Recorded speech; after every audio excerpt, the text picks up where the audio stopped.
What is the significance of owls in Ojibwe culture and that of other tribes?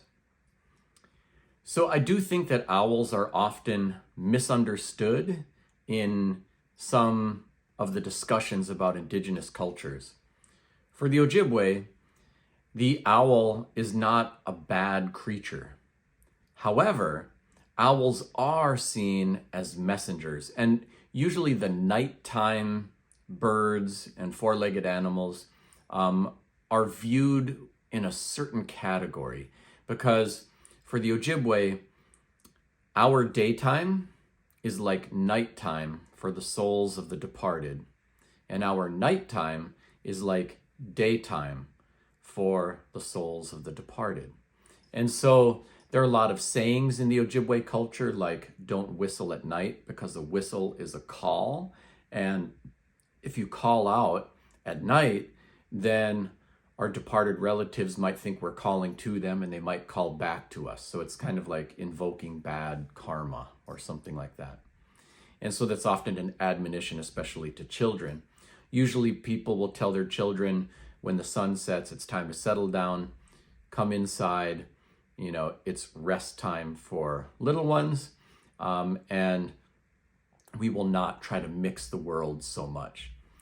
We do bring children to powwows, including when there are evening grand entries, but those are kind of public spaces with bright lights and the company of family. And so it's considered safe to do that, even though the custom is go inside after nightfall.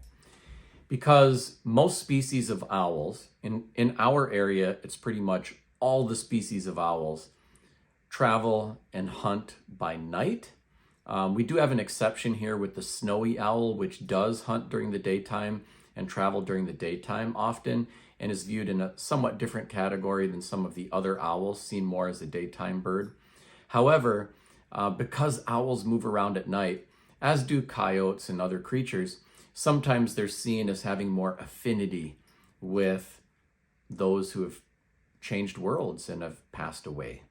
So it's not so much that the owl itself is bad, but if an owl is acting out of sorts, coming very close to your house, looking in the window, hooting at you, trying to get your attention, people might view that as, oh, this owl is trying to give me a message.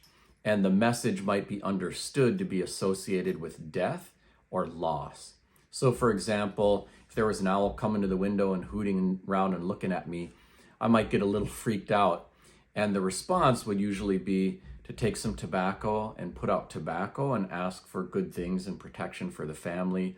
If somebody felt very disturbed, owl crashes through the window in the middle of the night and is sitting there in your living room, or whatever, people might put tobacco and food out to ask again for protection for their family. But it's not so much the animal who's delivering a message, it's the fact that there's, an association that death is swirling around. And so we kind of protect our bubble for our family just with a positive ceremony. Other things people might do is use medicines and light a smudge and smudge off their house or something like that. So it's not so much like owls are bad and kill them wherever you go or something like that. They're just another creature in the forest. However, that creature, because of its association with the nighttime, is often seen as a messenger of death. And that's where some of the taboos come about owls and their behavior and so forth.